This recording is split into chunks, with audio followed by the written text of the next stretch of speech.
pleased to see us all engaged in the war against ignorance. That thing which brings us down, which in fact cripples our children and our families. And that thing which makes us less than we can be. I know that every now and again we think of the ability to be a rainbow in somebody's time. There's a phrase from a 19th century folk song, a gospel song, which says, about being a rainbow in the clouds. When it looked like the sun wasn't gonna shine anymore, God put a rainbow in the clouds. Now, of course, the phrase comes from a statement in Genesis. We are told in Genesis that rain had persisted so unrelentingly that people thought it would never cease. And in an attempt to put the people at ease, God put a rainbow in the sky. That's in Genesis. However, in the 19th century, some African-American lyricist, a poet, probably a woman, I'm not sure about said that God put the rainbow not just in the sky, but in the clouds themselves. We know that suns and moons and stars and all sorts of illuminations, comets, are always in the firmament. However, clouds can so lower and lower that the viewer cannot see the possibility of light. But if God put the rainbow right into the clouds, not just in the sky, but in the clouds themselves, there's a possibility of seeing hope. Each one of us has that possibility, has that privilege, has that promise to be rainbows. Each one of us can be a rainbow in somebody's cloud. We can, each of us, be Joshua, knocking down the walls of Jericho, deciding, no, I will not be a party to another human being less than she or he can be. You need to be told somehow that you're not only okay, you're all right. And you're better than that, you're just right. And you're a delight. You need to know that somebody was there before you. Somebody was lonely before you. Called out her name before you. Mistreated before you. Even abused before you. And yet miraculously, someone has survived. And done better than that, thrived. And done better than that, thrived with some passion, some compassion, some humor, and some style. Hello. Let me tell you something, a personal story. When I was 3 and my brother 5, my mother and father, we were living with them in California. They decided to separate and even divorce. And they put me and neither of them wanted the children, so my father's mother, in a little village in Arkansas, smaller than the Roy Thompson Hall, said, send the children to me. So my mother and father, who were not all that swift, obviously, put me and baby on a train in Los Angeles without adult supervision.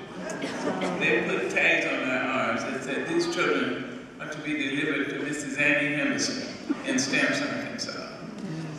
Thanks to the good offices of the Pullman car porters and dining car waiters, we were taken off the trains and put on other trains. And miraculously, somehow we arrived in Stamps, Arkansas. I mean, that was over 80, 70 odd years ago. And I'm still thinking, did we really get there? My grandmother and her other son, my father's sibling, owned the only black-owned store in the town. So, they needed me and Bailey to work in the store. I think my grandmother started teaching me to read the And my Uncle Willie, who was crippled, his whole right side was paralyzed. Uncle Willie taught me to do my times tables. He would grab me behind my clothes with his good, strong left hand and stand me in front of a pot-bellied stove with fire in it. And he said, "Now, sister, do your forces. Sister, do your apes. Do your tens." With the slur attendant to his condition, I learned my times tables exquisitely. I was sure if I didn't, somehow he'd manage to hold me, open that pot-bellied stove and throw me in. Of course, I found he was so sympathetic that he wouldn't even allow me or Babe to kill a spider or a fly in the store. We had to find the offender, catch it, and then take it outside, where Uncle Willie thought we let it go, but that's enough. Anyhow, my Uncle Willie was that kind. Years passed, I went down to Arkansas. My grandmother had died, my Uncle Willie had died. And I stopped in Little Rock, and I was met there by one of America's treasures, a woman named Daisy Bates. When you look in your encyclopedia or in your Google, Daisy Bates was an American treasure. She was also a friend of mine, and she met me at the airport. She said, "Girl," I don't have to tell you she was black. "I know you're in book to stamps, and you're stopping overnight in Little Rock. Now, I know somebody who really needs to meet you. He loves you, and I'd like to bring him to your hotel." So I said, "All right." She brought about 40 people to my hotel. And she brought this black man who was all of that. Hello, thank you.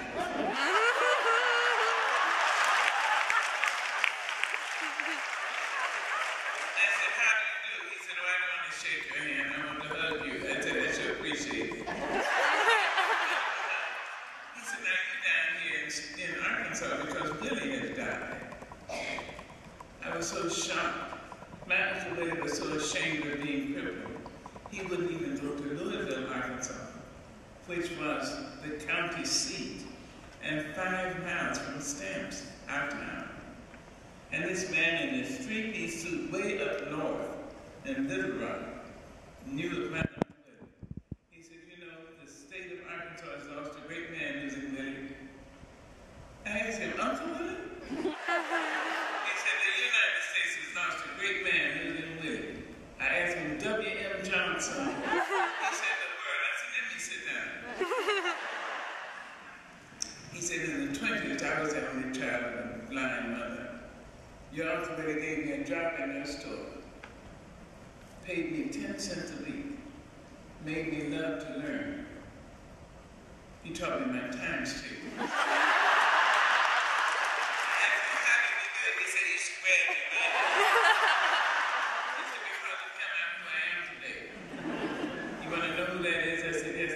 He said, "I'm the mayor of Little Rock, Arkansas." One of the first acts. He said, "Now, by virtue of the power the people have put in me, I have a convoy to take you down to Stamps. But I want you to stop in Louisville and see a lawyer there. He's a good old boy. He'll look after your property." So the next morning, I went downstairs from the hotel, and there were 6 or 8 white men looking just like the men who used to ride over into the black area when I was growing up. They called them the boys. They would ride over and threaten and maim and kill people because they didn't agree with God's choice for the colors of the people's skin. All those years later, I went downstairs out of the lobby, and there were 6 or 8 of these men standing with big guns. in uniform, there to protect me. Willie, dead, mind you, dead, still providing somebody to be a rainbow in my class. Amazing. I went to each one, I shook his hand and gave him a big kiss. I said, I want to thank you in the name of my Uncle Willie. We stopped, they convoyed me down to Louisville. I stopped there, and to see the lawyer, I expected an older black man with a little paunch, and a gold fob and that. A young white man ran out. He said, Miss Angelou, I'm just delighted to see you. He said, the mayor called me from Little Rock. He's the most powerful black man I ever met. More important than that, he's a noble man. Because of him, I'm who I am today. I said, let me sit down. He said, I'm the only child of a deaf mother. He caught hold of me when I was about 12 years old and made me love to learn. Because of him, I'm not just a lawyer. I'm in the state legislature. Now, that was all those years ago. About 2 years ago, I went to Washington. They were breaking the earth for the building of the memorial for Martin Luther King. And I was one of the speakers. When I got off the stage, a young white man stopped me. He said, Miss Angelou, wait a minute. He was holding a toddler's hand in his wife's hand, and she was holding a toddler. And he said, Miss Angelou, I just want my family and you to meet. We've had connection for many years. So I said, yes, please. And he said, my grandfather was in the state legislature, and he was a friend of the mayor in Little Rock, and Mayor Bussey. And I just want you to know that I am here in Washington, D.C., representing the state of Arkansas. I looked at Willie. You see, you have no idea who you really are, whose life you will impact, how you will change, not just your family, but your community, your city, your country, and the world. Imagine this man not born free, not born whole. This black man has impacted, I don't know how many. I think it behooves us to look at ourselves and see who we really are. But you need to know that whenever that you can be stronger and better than you have been, and that somebody is watching you. Somebody. You may never know their name. You know, you need to say, listen, I can be a rainbow in somebody's life. Somebody's been a rainbow in mine, or I wouldn't be here. Whether the ancestors came from Eastern Europe, trying to escape the pogroms, the little and large murders, arriving at Ellis Island having their names changed to something utterly unpronounceable. Or if the ancestors came from Asia, unable legally to bring their mates for decades, unable to buy property in this country they had come to build. If the ancestors came from South America, Mexico, anywhere in Europe, trying to escape the persecution of poverty and religious differences, or if the ancestors came from Africa, unwillingly, being laid spoon fashion, back to belly in the filthy hatches of slave ships, in their own and in each other's excrement and urine and menstrual flow. They have paid for each of us already. Each of us has been paid for. We wouldn't be here tonight had we not been paid for. It's a wonderful thing to say this has happened. So all I have to do is prepare myself so I can pay for someone else who is yet to come. That's all I have to do.